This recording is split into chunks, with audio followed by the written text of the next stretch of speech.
জি sir. আসসালামু আলাইকুম। ওয়ালাইকুম আসসালাম।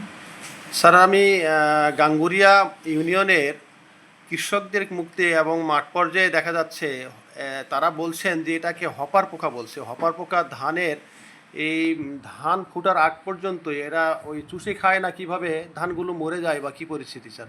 এই বিষয়ে আপনার কি পরামর্শ কৃষকদের জন্য? ধন্যবাদ আপনাকে। আপনি একটু মনে হয় বলার সময় একটু ভুল হয়েছে। ধানের জন্য আ বেশ কিছু পোকা আছে। তার মধ্যে আপনি হয়তোবা কারেন্ট পোকার কথা বলছেন। কারেন্ট কারেন্ট হপার পোকা পোকা। আর হপা পোকা যেটা বলেছেন সেটা হচ্ছে আমের ও আমের পোকা।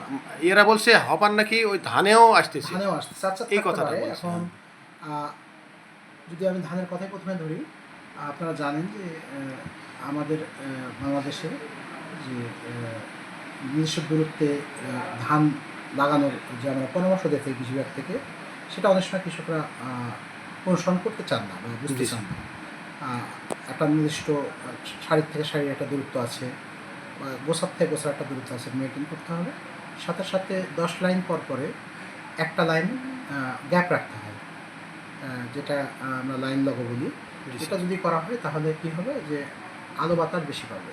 জি। আলো বাতাস বেশি পাইলে কারেন্ট পোকার জন্য আ বা অন্যান্য পোকার জন্য এটা একটু অস্বস্তিকর। বিশেষ করে কারেন্ট পোকার জন্য। কারেন্ট পোকা গাছের নিচের অংশে অন্ধকারাচ্ছন্ন পরিবেশে এবং স্যাঁতসেঁতে পরিবেশে থাকতে পছন্দ করে। জি যখন আমরা স্যার। ঘন করে চারা লাগাবো, জি বেশি স্যার। করে একটা গোছায় বেশি চারা দিব, অথবা যে নির্দিষ্ট দূরত্ব আছে, গোছার জি থেকে স্যার। গোছা বা সারির থেকে সারির দূরত্বটা যদি কমায় দেই, জি তখন স্যার। ঘন হয়ে যাবে, যখন অন্ধকার হয়ে যাবে তখন কারেন্ট পোকার জন্য এটা আ অনুকূল পরিবেশ সৃষ্টি হবে থাকার জন্য।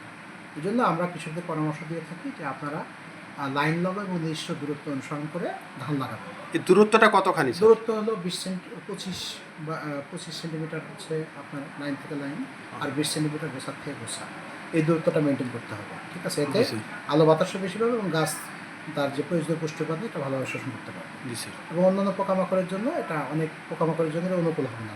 জি স্যার। এটা আমাদের জন্য ভালো হবে। আরেকটা বিষয় হচ্ছে যে কোনো রোগ পোকামাকড় যদি আমরা দমন করতে চাই, প্রতিরোধ করতে চাই, সেক্ষেত্রে আমাদের যেটা করতে হবে যে যে কারণে রোগটা হচ্ছে সেই রোগ কারণটাকে আমাদের খুঁজে বের করতে এবং তার বিরুদ্ধে ব্যবস্থা নিতে হবে।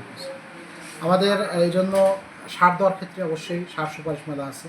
আমাদের খামারি অ্যাপস আছে। যে খামারি অ্যাপসে যে সারের যে ডোজ নির্ধারণ করা হয়েছে সেটা কিন্তু অনেকটা হলো অর্ধেক। জি স্যার। কৃষক কাজ হয় তার অর্ধেকের মতো। জি। সব ক্ষেত্রে সমান না। জি। বিভিন্ন ফসলে বিভিন্ন রকম কিন্তু অনেক কম।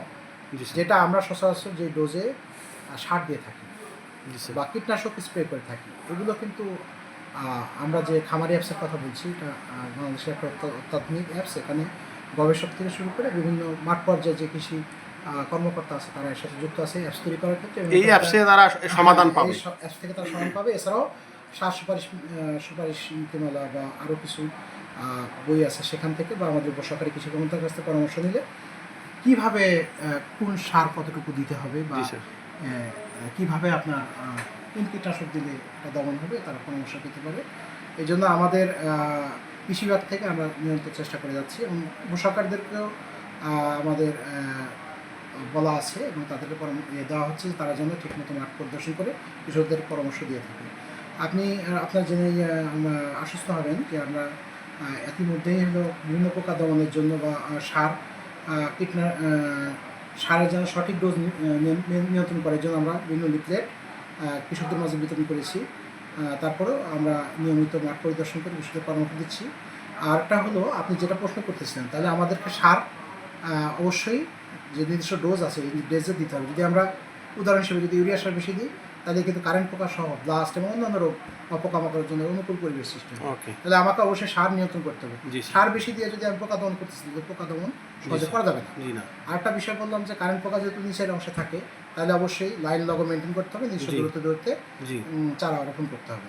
আরেকটা হলো যে আমার হলো প্রতিনিয়ত মাঠ পরিদর্শন করে এটা জি। দেখতে হবে যে কারেন্ট পোকা আছে কিনা। আমরা যদি ১ বিঘা জমির জন্য ৫-৬টা গোছা যদি আমরা র্যান্ডমলি সিলেক্ট করি, জি। এর মধ্যে যদি আ ৩টা বা ৪টা পোকা পাওয়া যায়, এটা আমার আ রেঞ্জের মধ্যে থাকে। আমি ওষুধ দিলে এটা নিয়ন্ত্রণ হবে। যদি আর বেশি পোকা পাওয়া যায়, জি। তাহলে কিন্তু ওষুধে তখন কাজ হবে না। এজন্য আমাকে অল্প পোকা, যদি কারেন্ট পোকা যেহেতু নিচের অংশে থাকে, জি। পানির উপরের লেভেলে থাকে, এজন্য প্রয়োজনে পানি শুকায় দেওয়ার যদি ব্যবস্থা করা যায় পানি শুকায় দিতে হবে। আমাকে ইউরিয়া সারের পাশাপাশি পটাশ অবশ্যই স্প্রে করতে হবে। প্রথমে তো আমরা বেসাল ডোজ মানে যখন জমি তৈরি করি তখন পটাশ সার দিয়েছি বা পরেও দিই। আর জি। যদি প্রয়োজন হয় তো আমাকে স্প্রে করে দিতে হবে। পটাশটা খুব গুরুত্বপূর্ণ। পটাশ দিলে গাছ যেমন শক্ত হয়। গাছ যেমন স্প্রেটা কিসের দিবে স্যার? হ্যাঁ, স্প্রে যদি দেয় তাহলে পটাশ না কিসের স্প্রেটা কিসের দিবে? কোনো ওষুধ দিবে কি? হ্যাঁ, আমি বলছি আচ্ছা। যে স্প্রে তারা হলো পটাশ সার ছিটাও দিতে পারে। আমরা যে জমি তৈরি করার সময় যে পটাশ দিই এছাড়াও আমরা অতিরিক্ত আমরা বলি যে বিঘা প্রতি 5 কেজি হারে পটাশ যেন তারা ছিটাই দিতে পারে, ঠিক আছে? জি।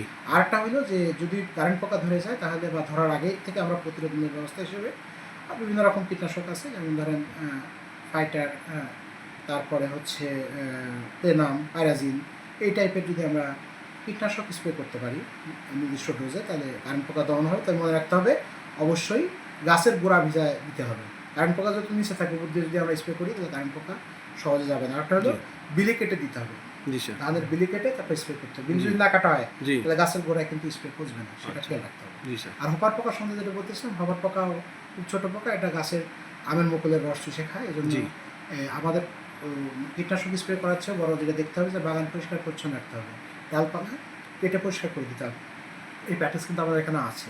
জি স্যার। সেহেতু আমাদেরকে আরও একটু সতর্ক থাকতে হবে যে মরা ডালপালা বা অতিরিক্ত ডালপালা যেটা থাকে ওটা কেটে একটু আলো বাতাস ঢোকার ব্যবস্থা করতে হবে। আচ্ছা স্যার। বাস্তব কথা এটা। এবং খুব ঘন পদ্ধতি এটা আমাদের এখানে, যেহেতু নিতপুরে খুব ঘন পদ্ধতিতে হলো আম বাগান করা হচ্ছে, এটাও পোকা বাড়ার জন্য একটা বড় কারণ। আপনারা স্যার। এটা কিন্তু ভালো করে খেয়াল রাখবেন। জি। অতি ঘন পদ্ধতিতে হয় কি যে আলো বাতাস কম পায় জি স্যার। এবং পোকার জন্য অনুকূল পরিবেশ সৃষ্টি হয়। জি, স্যার। একটা যে আছে নির্দিষ্ট দূরত্ব আছে জি, গাছ স্যার। রোপণের, অবশ্যই আমাদের একটু দূরত্বটা মেনটেন করে করা উচিত। খুব ঘন পদ্ধতিতে করলে আমাদেরকে খুব সতর্ক থাকতে হবে পোকা দমনের জন্য। আলো বাতাস ঢোকার জি, ব্যবস্থা করে দিতে হবে। আগাছা যেটা আছে, জি। ক্ষেতের আগাছা, সেটা জি, পরিষ্কার পরিচ্ছন্ন রাখতে হবে। নাহলে জি, স্যার। ওই আগাছার মধ্যে পোকার ইয়ে থেকে যাবে, পিঠ থেকে যাবে, সেখান থেকে আবার নতুনভাবে পোকার সৃষ্টি হবে। স্যার, আরটা হলো জি। আমের মুকুল আসার আগে একবার, মুকুল যখন 2 থেকে 3 ইঞ্চি লম্বা হয় তখন একবার, এবং যখন মটর দানা পরিমাণ একটা হয় আমের জি, গুটিটা জি। তখন একবার। 3 বার যদি আমরা ইমিডাক্লোপিড গ্রুপের কীটনাশক ইমিটাপ বা টিডো বা অ্যাডমায়ার এগুলো স্প্রে করে দিতে পারি তাহলে আমাদের এই হপার পোকা সুন্দরভাবে দমন করা সম্ভব। তো স্যার একটা মাঠ পর্যায়ে একটা অভিযোগ আসে যে আপনারা হয়তোবা কোনো আপনার ব্লক সুপারভাইজার ভাইজারা ওখানে ভিজিট করছে না, এমন ধরনের একটা অভিযোগ পাওয়া যায় বা কারো কারো মুখে। আচ্ছা, এটা বিষয়ে একটু গাঙ্গুরিয়া ইউনিয়নের সংক্রান্ত একটু কথা আমি শুনতে চাচ্ছি। বলতে চাচ্ছি যে আমাদের লোকবলের ঘাটতি আছে। এটা আমাদের অফিস শুধু না, অন্যান্য সব অফিসে কম বেশি ঘাটতি আছে। আর মিরপুর যেহেতু একটু প্রত্যন্ত এলাকা, এখানে আমাদের উপসাগরে আছে মাঠ পর্যায়ে মাত্র 11 জন। জি স্যার। আমরা একটা ইউনিয়নে 3 জন করে থাকার কথা, কোনো কোনো ইউনিয়নে 1 জন আছে, জি স্যার। কোনো ইউনিয়নে 2 জন আছে। তার মধ্যে আপনার গাঙ্গুরিয়া ইউনিয়নে ঠিকই বলেছেন, একজন উপসহকারী ছিল, সে একটু মানে একটু কম নজরদারি করতো। তবুও তাকে আমরা চাপ দিয়েছিলাম এবং শেষ পর্যন্ত যখন কথা শুনি তাকে আমরা বদলি করে দিয়েছি। Okay sir. আরেকজনকে আমরা, এখন একজন মেয়ে মানুষ আছে, আমরা ওখানে আরেকজন অফিসারকে দিয়ে দেবো ইনশাল্লাহ। এবং আমরা নজরদারি করে যাচ্ছি যাতে করে কৃষকরা সঠিক পরামর্শ পায় এবং আমাদের পক্ষ থেকে কোনো মানে চেষ্টা ত্রুটি নেই। এবং আমরা চেষ্টা করব যে এই কৃষকরা যেন সঠিক সময় সঠিক পরামর্শ পায়, এই জন্য আমাদের চেষ্টা অব্যাহত থাকবে। যিনি গাঙ্গুরিয়ার দায়িত্বে আছেন উনি বর্তমান মেয়ে মানুষ, উনি নাম কি স্যার? জওয়ান্নেসা, আচ্ছা।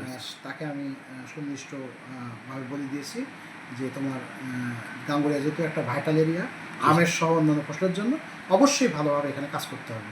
কাজ না করে বসে থাকার কোনো সুযোগ এখন নাই। এখন তথ্য প্রযুক্তির যুগ, এখন কেউ বসে থাকলেও পার পাবে না, যেমন আপনার সাংবাদিক চলে জি এসেছে। স্যার। এছাড়াও হলো গিয়া তার আমাদের নিজস্ব দায়িত্ব আছে। এই আমার কাজ তো অন্য করে দেবে না, করতেই হবে। জি স্যার। যেমন এমন আমার হলো এখন সব কাজ অনলাইনে হবে। জি। যে কেউ ফাঁকি দেয় বসে বসে, ফাঁকি দিয়েও সে কুল পাবে না, কারণ ওই তথ্যটা পূরণ করতে হবে কীভাবে বানায় জি। দিবে সে। জি স্যার। অতএব এই সময়টা ফাঁকি দেওয়ার কোনো সুযোগই নেই। আর আমার পক্ষ থেকে সুনির্দিষ্ট যে যার যেটা কাজ আছে আমরা সেটা অবশ্যই করতে হবে। যদি কোনো সুনির্দিষ্ট অভিযোগ থাকে আমি তার বিরুদ্ধে ব্যবস্থা নেব। তো ওকে, ধন্যবাদ স্যার। ঠিক আছে, আপনার অনেক ধন্যবাদ। ওকে। আসসালাম।